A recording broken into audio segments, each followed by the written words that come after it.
তো hello guys, welcome to my channel Rasel explainer. আজকের প্রথম নিউজ হচ্ছে আমাদের এজকে নিয়ে। তো এজ বলেছে যে এইডব্লিউ আগে সাধারণত কী করতো, যে সব থেকে বেশি রেসলিংয়ের ওপরেই ফোকাস করতো, কিন্তু এখন এইডব্লিউতে একটা চেঞ্জ এসে এইডব্লিউ রেসলিংয়ের পাশাপাশি স্টোরি লাইনের ওপরেও বেশ ভালো ফোকাস করছে।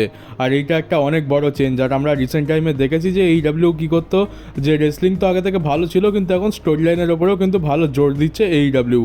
আর এটাই হয়তো এইডব্লিউর ফ্যান ফলোয়িং বেড়ে যাওয়ার কারণ। আমরা দেখছি যে এইডব্লিউর প্রোডাক্টে ধীরে ধীরে উন্নতি হচ্ছে, ফ্যান্সরা এইডব্লিউতে বেশি ইনভেস্টেড হচ্ছে।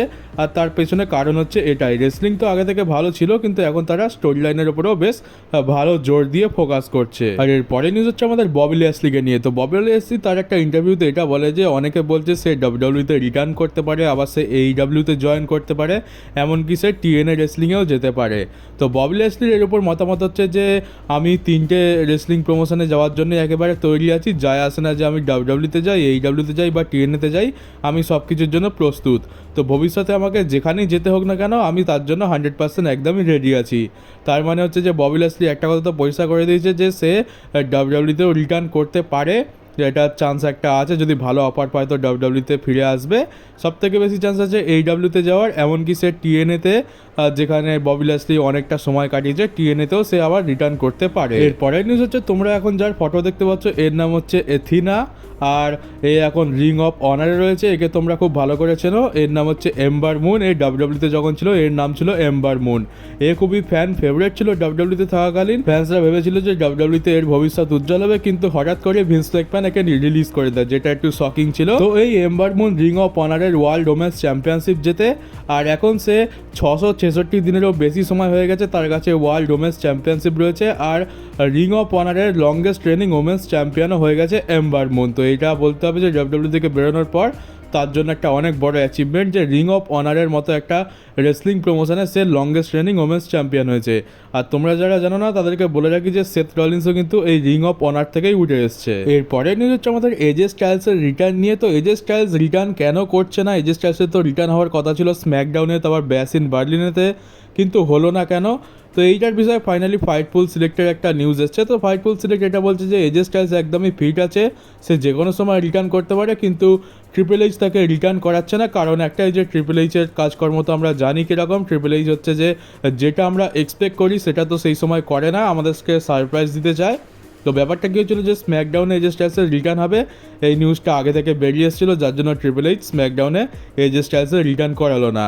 আর এমনটা ঠিক ব্যাশ ইন বার্লিনেতেও হয়েছিল। ব্যাশ ইন বার্লিনেতে রিটার্নের কী হয়েছিল, যে রিটার্নের প্ল্যান ছিল, কিন্তু সেখানেও সেই নিউজটা বাইরে চলে আসে, যার ফলে ট্রিপল এইচ প্ল্যানটাকে পিছিয়ে দেয়। তো এখন ব্যাপারটা হচ্ছে যে এজে স্টাইলস একদম ঠিক আছে, কিন্তু যত দিন না ফ্যান্সরা এজে স্টাইলসের কথা পুরোপুরি ভুলে যাচ্ছে। আর আমরা তো এখন সবসময় এক্সপেক্ট করছি যে এজে স্টাইলস আজ রিটার্ন করবে, কাল রিটার্ন করবে। তো এই জিনিসটা যখন আমরা ভুলে যাব, এজে স্টাইলসের কথা আমরা ভুলে যাব, তখনই এজে স্টাইলসের রিটার্ন ট্রিপল এইচ করাবে। তো এইটা তো অনেকের অনেক রকম পয়েন্ট অফ ভিউ থাকবে। আমার পয়েন্ট অফ ভিউ হচ্ছে যে ট্রিপল এইচের সবসময় এরকম করা উচিত নয়, এটা আমি বারবার বলেছি। এজে স্টাইলসের কথা ভুলে যাওয়ার পর যদি এজে স্টাইলসের রিটার্ন করানো হয়, তাহলে তো সেই হিসাবে দেখতে গেলে এজে স্টাইলসের রিটায়ারমেন্টের টাইম চলে আসবে। এতদিন ওয়েট করানো উচিত নয়, যেটা যখন করানো তখন সেটা করিয়ে দেওয়াই ভালো। এজে স্টাইলস এখন ফিট আছে, যখন রিটার্ন করিয়ে দেওয়াই উচিত। সে কবে আমরা তাকে ভুলবো, তারপর তার রিটার্ন হবে, সে তো এখন অনেক দিনের ব্যাপার। আমরা হয়তো সহজে এজে স্টাইলসকে ভুলতেও পারবো না। আর তাছাড়া দেখতে গেলে শুধুমাত্র এজে স্টাইলস নয়, এমনকি শিনস্কে নাকামোরারও কিন্তু রিটার্ন বাকি রয়েছে। আর শিনস্কে নাকামোরাকে তো আমরা প্রায় ভুলতেই বসেছি, তো তার রিটার্নটা করে দিলেও তো ভালোই হয়, কিন্তু ট্রিপল এইচের তো তেমন কোনো ইচ্ছাই দেখতে পাচ্ছি না। তো জানি না শিনস্কে নাকামোরা বা এজে স্টাইলসের রিটার্ন কবে হবে। তবে একটা জিনিস তো আমি বলতে বাধ্য হচ্ছি যে ভিন্স ম্যাকম্যান শিনস্কে নাকামোরা যত খারাপ হাল করেছিল, তার থেকেও বেশি খারাপ হাল কিন্তু ট্রিপল এইচ করেছে শিনস্কে নাকামোরার। আর এর পরের নিউজ হচ্ছে সেমাসকে নিয়ে। তো সেমাস ডাব্লিউডব্লিউর সাথে একটা মাল্টিপল ইয়ারের ডিল সাইন করে নিয়েছে, যার মানে হলো যে সেমাস এখন আরও বেশ কিছু বছর ডাব্লিউডব্লিউতেই রেসলিং করবে। আর তোমরা সকলে রয়্যাল কমেন্টেটর জোকে তো চেনোই। তো জো রিসেন্ট টাইমে যেরকম কমেন্ট্রি করেছে, মাইকেল কোল চলে যাওয়ার পর যেভাবে কমেন্ট্রি টিমের হাল ধরেছে, সেইটা নিয়ে ডাব্লিউডব্লিউর ব্যাকস্টেজে খুবই খুশি সবাই জোকে খুবই বাহবা দিচ্ছে, আর জোয়ের কাজে সবাই খুবই খুশি। আর সন্তুষ্ট।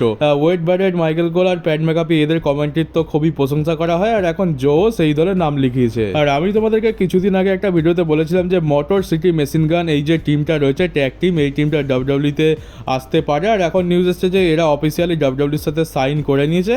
তো ব্যাস, তার মানে তো শুধুমাত্র সময়ের অপেক্ষা, এরা আর কিছুদিন পরেই ডাব্লিউডাব্লিউর মেন রস্টারে বা এনএক্সটিতে ডেবিউ করবে। খুব সম্ভবত এরা এনএক্সটিতেই আসতে চলেছে। আর এরপরে নিউজ হচ্ছে যে ডাব্লিউডাব্লিউ তাদের একটা পুরনো event Saturday night main event এটাকে রিটার্ন করিয়েছে। এই শোটা আবার হবে 14ই ডিসেম্বর লং আইল্যান্ড থেকে।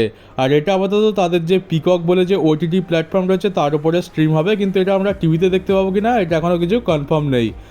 সময়ের সাথে সাথে কনফার্ম হয়ে যাবে। ডিসেম্বর আসতে এখন অনেকটা টাইম বাকি আছে। তো এই একটা পুরনো শো যেটা ডাব্লিউডাব্লিউ আবার ফিরিয়ে এনেছে, আর এই শোটা 2 ঘন্টার হবে এমনটা জানা যাচ্ছে। তো এটা যদি টিভিতে দেখতে পাই তাহলে তো খুবই ভালো হবে। আর তোমরা এখন যে ফটোটা দেখতে পাচ্ছ এটাই হচ্ছে তার অফিসিয়াল পোস্টার। এখানে Roman Reigns, Bianca Belair, Liv Morgan, Seth রলিন্সও রয়েছে।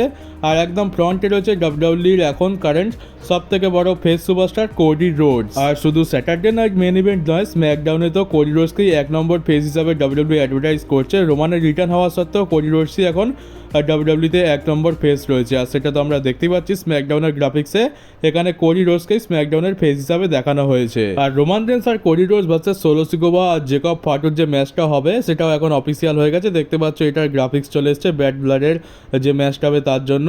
আর এই গ্রাফিক্সটা দেখে মনে হচ্ছে যে 4 জনই কয়লার খনিতে কাজ করছিল আর এদেরকে ধরে এনে ফটো তোলা হয়েছে। আমি তো ভেবেছিলাম যে রোমান রেন্স ভার্সেস জেকব ফাটুর ম্যাচ দেখতে পাবো, কিন্তু এখন তো দেখছি ট্যাগ টিম ম্যাচ দেখতে হবে। তো কি আর করা যাবে, আপাতত এটাই দেখে এখন কাজ চালাই। রোমান ভার্সেস জেকব ফাটুর ম্যাচ না হয় অন্য কোনো বড় একটা ইভেন্টে ডাব্লিউডাব্লিউ বুক করবে। আর এটা মানতে হবে যে রিয়া রিপ্লি আর জে উসোর যে স্টোরি লাইনটা চলছে সেটাও কিন্তু খুবই জোরদার চলছে। কিছুদিন পর এরা লিভ মর্গান আর ডমডমকেও হয়তো টক্কর দেবে। তো কি হয়েছে যে এখানে এরা প্লেনে করে তো তাদের ট্রাভেল করছিল, আর এখানে রিয়া রিপ্লির পাশে জে উসো বসে ঘুমাচ্ছিল। আর এখানে রিয়া রিপ্লি তার ফটো পোস্ট করে মানে ইনস্টাগ্রামেতে স্টোরি দিয়েছে যে wonder if he dreaming of me, মানে এখানে রিয়া রিপ্লি বলতে চাইছে যে আমি আশা করি যে জে উসো এখানে ঘুমিয়ে ঘুমিয়ে আমারই স্বপ্ন দেখছে। তো এই স্টোরিটাকে স্ক্রিনশট নিয়ে জে উসো তার স্টোরিতে দিয়েছে আর লিখেছে ইয়েস, মানে হ্যাঁ আমি রিয়া রিপ্লিরই স্বপ্ন দেখছি। তো স্টোরি লাইন একটু স্লো প্রগ্রেশন হচ্ছে, কিন্তু মনে হচ্ছে আর 2 মাস পর এটাও লিভ মর্গান আর ডমিনিককে টক্কর দেওয়ার জন্য একটা দারুণ কাজ করে বসবে, সেইটার দিকেই তো অগ্রসর হচ্ছে। আর জে উসো তার একটা ইন্টারভিউতে এটা বলেছে যে সে স্যামিজেনের সাথে আবার রিইউনাইট হতে চায়, সে আবার একটা ট্যাগ টিম বানাতে চায়, এমনকি তারা একসাথে ট্যাগ টিম চ্যাম্পিয়নশিপও জিততে চায়। তো জে উসোর এই ইচ্ছাটা আছে, বা ডাব্লিউডাব্লিউ যদি চায় তো তাদেরকে আবার একসাথে আনতে পারে। জে উসো স্যামিজেন আবার একই ট্যাগ টিমতে থাকবে।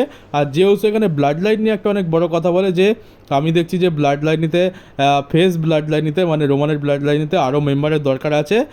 একটা সময় গিয়ে জিমি উসো রিটার্ন করবে, তারপর আমাকেও সেখানে যেতে হবে, স্যামি জেনও সেখানে আসবে, এমনকি নতুন এমনকি আমাদের রোমানের যে ফেস ব্লাড লাইন আছে সেখানে আরও নতুন নতুন মেম্বার অ্যাড হবে, সেখানে নতুন মেম্বারের দরকার আছে। তো জে উসো এটা একেবারেই ডাব্লিউডাব্লিউর কী বলা যায় টেপিংসের বাইরে গিয়ে বলেছে ক্যারেক্টার ব্রেক করে, না হলে তো এই কথাগুলো বলতে পারতো না, খুবই স্পয়লার হয়ে যেত। তো যা বুঝতে পারছি জে উসোর মত অনুযায়ী আমরা রোমানের টিমে জিমি উসো জে উসোকে তো দেখতে পাবো, তার সাথে সাথে স্যামি জেনকেও দেখতে পাবো, এছাড়া আরও নতুন মেম্বার দেখতে পাবো, হিকা লিও, জিলা ফাটু, এরা হয়তো থাকবে রোমানের টিমে। তো এইটাও একটা অনেক বড় স্পয়লারও বলতে পারো জে উসোর তরফ থেকে। এরপরে নিউজ হচ্ছে যে ডাব্লিউডাব্লিউর হল অফ ফেমার ট্রিশ স্ট্র্যাটাস আর লিটাকে এটা জিজ্ঞেস করা হয় যে তাদের মতে ডাব্লিউডাব্লিউর top 5 women's wrestlers of all time কারা। তো এখানে তারা তাদের লিস্টের নামগুলো বলে। তো প্রথমেই তারা তাদের নিজের নামটা বলে। প্রথমে তো রয়েছে ট্রিশ স্ট্র্যাটাস, তারপর রয়েছে লিডা, তারপর রয়েছে চায়না, তারপর রয়েছে শার্লেট ফ্লেয়ার, আর সবার লাস্টে হচ্ছে বেকি লিঞ্চ। তো এটাই হচ্ছে তাদের মতে ডাব্লিউডাব্লিউর top 5 women's wrestlers of all time. আর ট্রিশ স্ট্র্যাটাসকে জিজ্ঞেস করা যদি সে রেসলিং রিংয়ে কখনো আবার রিটার্ন করে তাহলে সে কার সাথে ম্যাচ লড়তে চায়। তাও আর এখানে ট্রিশ স্ট্র্যাটাস বলে যে সে টিফনি স্ট্র্যাটনের সাথেই তার ম্যাচটা লড়তে চায় যদি সে কোনোদিন আবার রেসলিং জগতে ফিরে আসে। এরপরের নিউজ হচ্ছে যে আমাদের টনি খানকে জিজ্ঞেস করা হয় যে সে কি কখনো ম্যাট রিডলকে এইডাব্লিউতে নিয়ে আসতে চায়। তো এখানে টনি খান পুরোপুরি না করে দেয়, সে বলে দেয় যে ম্যাট রিডলের মতো একটা সুপারস্টারকে সে কখনো এইডাব্লিউতে নিয়ে আসতে চাইবে না। আর এর পেছনে কারণটা তো সবাই জানে, কারণটা হচ্ছে যে ম্যাট রিডল 1 নম্বরের ড্রাগস কোর, এ ড্রাগস নিত বহুত, সেই জন্যই তাকে ডাব্লিউডাব্লিউ থেকে বের করে দেওয়া হয়। তো কী হয়েছিল ঘটনাটা একবার বলে দিই তোমরা যারা জানো না। তো কী হয় যে যেমনটা আমরা জানি যে ডাব্লিউডাব্লিউতে ড্রাগস নেওয়া একদমই ব্যান, এইগুলো শুধুমাত্র ডাব্লিউডাব্লিউ নয়, যে কোনো রেসলিং প্রমোশনের জন্যই খুবই ক্ষতিকর। তো ম্যাট রিডল 1 নম্বরের ড্রাগস কোর সবসময় নেশাতে ডুবে থাকে। সে প্রথমবার যখন ড্রাগস নেয় ডাব্লিউডাব্লিউ তাকে ওয়ার্নিং দেয়, সে দ্বিতীয়বারও ড্রাগস নিতে গিয়ে ধরা পড়ে তখনও তাকে ওয়ার্নিং দেওয়া হয়।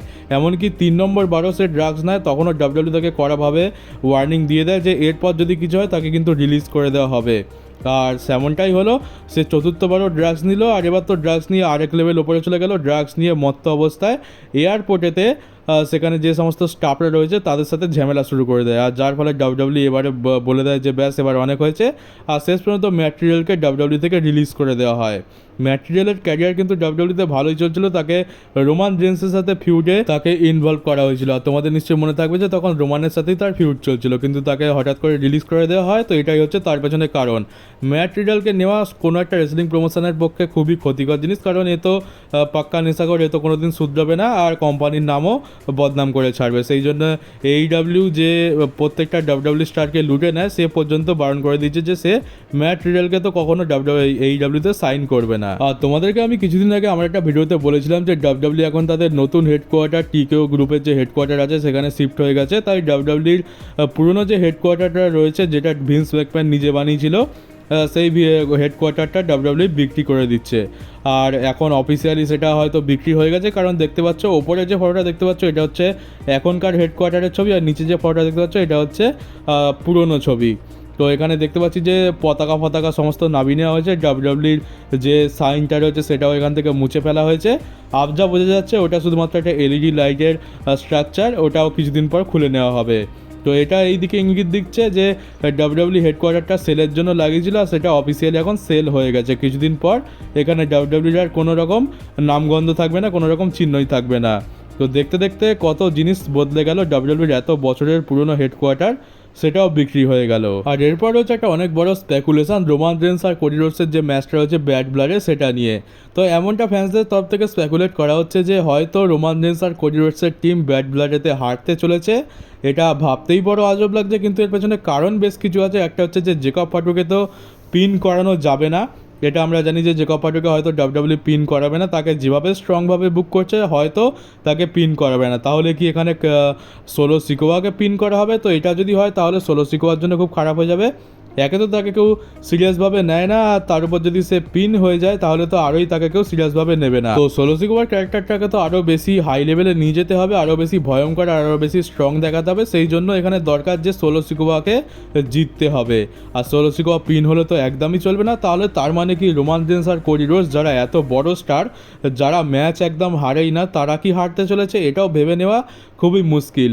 ফ্যান্সরা তো এটাই স্পেকুলেট করছে যে এখানে হয়তো ব্লাড লাইনের খুবই বেশি ইন্টারফারেন্স হবে, আর যার ফলে এখানে রোমান রেন্স আর কোডি রোডসের মধ্যে ঝামেলা বাঁধবে, আর যার লাভ উঠিয়ে জেকব ফাটু আর সোলো সিকোয়া এখানে তাদেরকে হারিয়ে দেবে, এরকম একটা চান্স রয়েছে। কিন্তু রোমান আর কোডি একই টিমে রয়েছে, সে তোমরা রোমানের ফ্যান হও বা কোডির ফ্যান হও, এটা মেনে নেওয়া খুবই মুশকিল যে এরা দুজনে একই টিমে রয়েছে আর এদের টিম হেরে যাবে। অপরদিকে দেখতে গেলে সোলো সিকোয়াকে যদি ভালো একটা বড় হিল বানাতে হয় তাহলে এই ম্যাচটা জেতা তাদের পক্ষে খুবই জরুরি। তো সিচুয়েশান এখন খুবই গোঁজামিলে হয়ে আছে, এদের মধ্যে কে জিতবে বলা কিন্তু খুবই মুশকিল। আবার আমার তো এমনটা মনে হচ্ছে যে এমনটা হতে পারে যে হয়তো দেখা গেল যে এই ম্যাচটা ডিসকোয়ালিফিকেশানে এন্ড হয়ে গেল, কারণ আমরা দেখেছি যে যখন ডাব্লিউডাব্লিউ দেখে যে দুজনের মধ্যে কাউকেই হারানো যাবে না, দুজনেকেই স্ট্রংভাবে বুক করতে হবে, কেউই উইক হতে পারে না, তখনই ডাব্লিউডাব্লিউ কী করে যে ডিসকোয়ালিফিকেশানে এন্ড করে দেয়, নাহলে একটা বড়সড় ইন্টারফারেন্স করে দেয়, যার ফলে ম্যাচের কোনো রেজাল্ট বেরোয় না। তো আমার মতে এখানে এরকমই কিছু একটা হতে পারে, হয়তো ব্লাড লাইন পুরোভাবে অ্যাট্যাক করবে, আর ফাইনালি আমরা রোমান রেন্সের তরফ থেকে কাউকে আসতে দেখতে পাবো। আর আশা করছি যে জিমি উসো এবার অন্তত চলে আসুক। জিমি উসো সে কোন সময় থেকে আমরা ওয়েট করছি, জিমি উসো আজ আসবে কাল আসবে, জিমি উসো আর আসছে না। ফাইনালি হয়তো ব্যাড ব্লাডেতে এবার জিমি উসো আসার চান্স একটা রয়েছে, কিন্তু যদি না আসে তাহলে আর কিছু বলার নেই, কারণ এমন অনেক সময় এসেছিলো, এমন অনেক চান্স এসেছিলো যখন জিমি উসো কিন্তু রিটার্ন অনায়াসে করতে পারতো, কিন্তু তখনও জিমি উসোকে রিটার্ন করানো হলো না। আর ট্রিপল এইচ যেরকম ফর্মুলা ফলো করে চলে যে যখন আমরা ভুলে যাব তখন আসবে, তো জিমি উসোর কথা তো আমরা কখনো ভুলবো বলে মনে হয় না। তার মানে কি জিমি উসো আরও দেরিতে আসবে, এইটা খুবই বিরক্তিকর জিনিস। জিমি উসোর এবার তো চলে আসা উচিত। আমার এটাই মতামত যে হয়তো ডিসকোয়ালিফিকেশানে এন্ড হবে, রোমান রেন্স আর কোডি রোডস বহুত মার খাবে চারজনের কাছে, আর তারপরে ফাইনালি রোমানের টিম থেকে কেউ এসে সাহায্য করবে। সম্ভবত জিমি উসো। তো এইটা হচ্ছে তোমাদেরকে আমি ফ্যান্সদের স্পেকুলেশন বললাম, আর আমার স্পেকুলেশনটাও তোমাদেরকে জানিয়ে দিলাম। এবার তোমাদের কি মতামত, তোমরা কমেন্ট বক্স তো খোলাই রয়েছে, অবশ্যই জানাতে পারো তোমাদের মতে এই ম্যাচটার উইনার কে হবে আর এন্ড কীরকম হতে চলেছে। তো চলো গাইজ, এই ছিল আজকের নিউজ ভিডিও। কেমন লাগলো কমেন্ট বক্সে অবশ্যই জানিও। নতুন হয়ে থাকলে চ্যানেলটাকে সাবস্ক্রাইব করে নোটিফিকেশন বেলটাকে অবশ্যই অন করে দিও, আর পারলে ভিডিওটাকে একটু শেয়ারও করে দিও। তো চলো গাইজ, দেখা হচ্ছে তোমাদের সাথে আমার পরের ডাব্লিউডাব্লিউর নিউজ ভিডিওতে।